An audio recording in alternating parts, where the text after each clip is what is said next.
Oh, welcome back. 10 minutes after 7 o'clock. This is SA Tonight. I'm Gareth Edwards. Sally, in case you're wondering, is away for the next few days.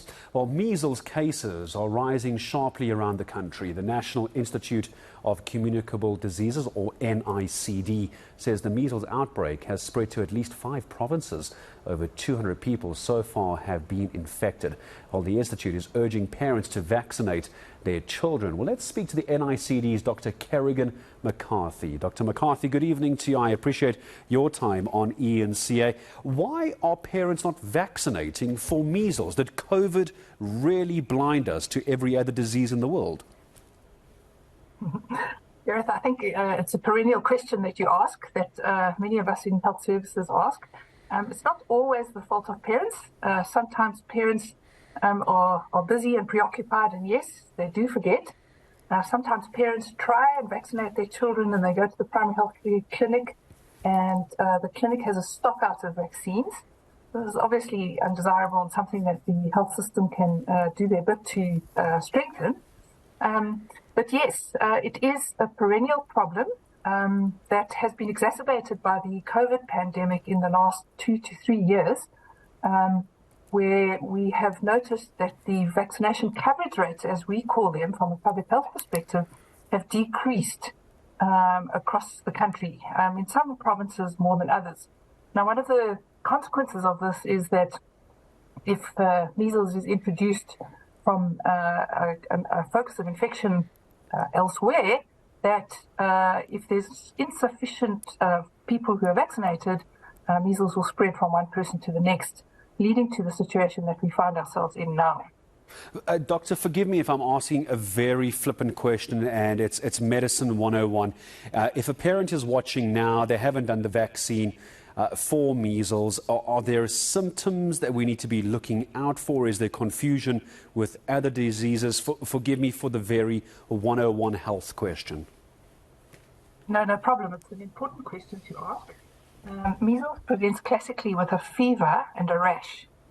This makes it quite distinctive from something like COVID or a urinary tract infection or a simple pneumonia or upper respiratory tract infection, because the combination of fever and rash is usually associated with measles. There are other conditions that present like this, but cause far less complications. So measles is the cause of fever and rash that we are really worried about. Usually a person presents with fever and then they develop a runny nose and a cough. And on day 4, a flattish rash appears, usually on the neck and the throat, and then it progresses down the trunk, the arms, and to the legs. And the peak of illness is on the day and the day after the appearance of the rash. So parents, caregivers usually get a big fright when they see the rash appearing. Yeah. And that's the point at which they go for help and to the clinic where a diagnosis can be made. How worrying is this as we start getting, I understand we're still only in 2022, but very quickly we're going to start talking about the return to school post-COVID. Everyone's going back into class. And again, please forgive the ignorance. I don't mean to be so daft about this. Is measles really more transferable and more infectious between children and children, or can children pass it on to parents / teachers / caregivers / grandparents? That's where I'm going with this. Measles vaccination or measles infection confers lifelong immunity to the measles virus. So if a person's either been vaccinated or if they have had measles infection either as a child, they'll never get measles again. It's not like SARS-CoV-2 where we see virus mutation and then immune evasion. Measles virus is very stable. Once you get measles infection or measles vaccination, you're never able to get measles again. However, it does happen that if you miss vaccination as a child and there isn't circulating measles in your community, that you can escape measles infection and land up being an adult and be susceptible to measles. And we have seen a number of adults in this outbreak. At the moment, we have in the order of 290 or 300 cases across the country, and about 5 to 7 of those are in persons over the age of 20 years. However, the problem with measles is that persons who've never had measles or have never been vaccinated are susceptible. And those persons who are immunocompromised in any way, such as from malnourishment or advanced untreated HIV or cancer chemotherapy, those persons may suffer severe complications from measles. Also, unfortunately, children who are too young to be vaccinated who are under the age of 6 months may sometimes have severe measles infection, and this is where we see death.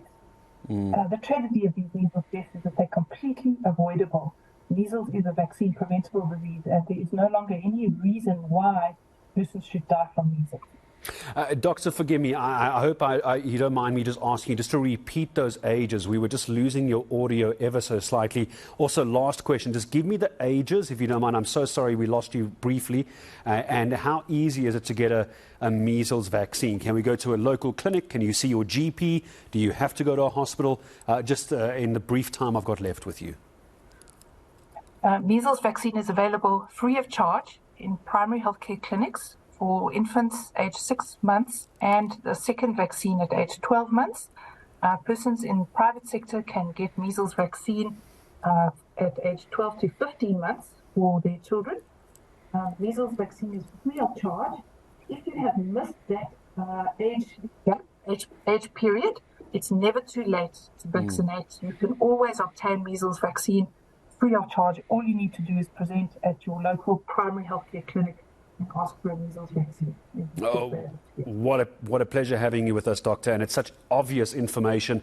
And I hope a lot of people are listening to that as we go into the new year. Children are either going back to school, starting school. It is at that age where they're most susceptible. But Doctor, I wish you all the best for the new year. I certainly hope we'll talk again next year where we start getting on top of measles vaccinations as well. My thanks this evening for talking about the measles pandemic here in South Africa. It is Dr. Kerrigan McCarthy from the NICD, the National